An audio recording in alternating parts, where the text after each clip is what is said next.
datang di podcast Stop Bullying bersama saya Rizka Fadila sebagai host. Nah, hari ini kita akan membahas tentang topik yang mengenai perundungan atau bullying. Dan kali ini kita kedatangan narasumber Nisha Felila Alamsyah dari Prodi Kesehatan Masyarakat. Untuk Nisha, selamat datang di podcast kali ini. Terima kasih, senang sekali bisa berbagi di sini. Topik bullying memang sangat penting untuk kita bahas. Nah, betul sekali. Mungkin Nisha bisa jelaskan atau sharing sama teman-teman apa sih yang dimaksud dengan bullying atau perundungan itu? Jadi, bullying atau perundungan adalah perilaku agresif yang dilakukan seseorang secara sengaja maupun tidak sengaja, yang membuat seseorang itu tidak nyaman atau bahkan sampai terluka. Dimana terluka itu kayak secara fisik maupun mental. Terus bentuk-bentuk dari bullying itu yang pertama adalah dimulai dari ejekan, ancaman, intimidasi, bahkan kekerasan fisik.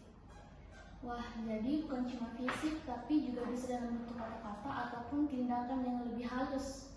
Betul sekali, ada beberapa jenis perundungan. Yang pertama itu seperti verbal bullying, berupa kata kasar atau menghina. Dan yang kedua itu social bullying, mengucilkan korban dari pergaulan. Dan yang ketiga itu adalah cyberbullying yang terjadi di media sosial dan platform online.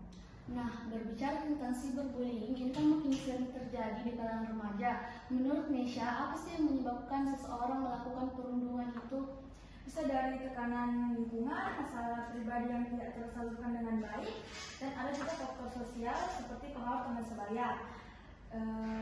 Dan ada juga yang merasa dengan melindungi orang lain itu dirinya tuh merasa lebih berkuasa dan lebih kuat.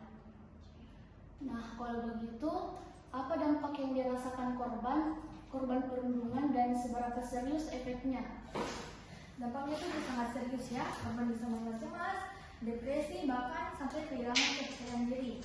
Dan ada juga sampai trauma. Terus ada dalam beberapa kasus, efeknya bisa bertahan lama yang mempengaruhi akademis korban dan sosial korban.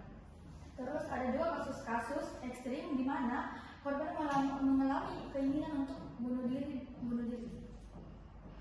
Wah, jadi dampaknya memang sangat berbahaya. Lalu, apa yang bisa kita lakukan untuk mencegah perundungan ini terjadi? Salah satu langkah awalnya adalah edukasi.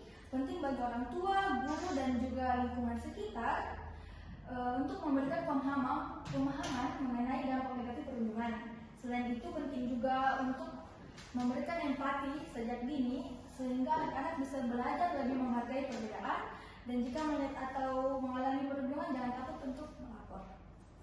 Wah, terima kasih banyak untuk wawasan yang sangat berharga ini. Semoga podcast ini bisa membuka mata kita untuk semua lebih peduli dan tidak diam saja terhadap perundungan.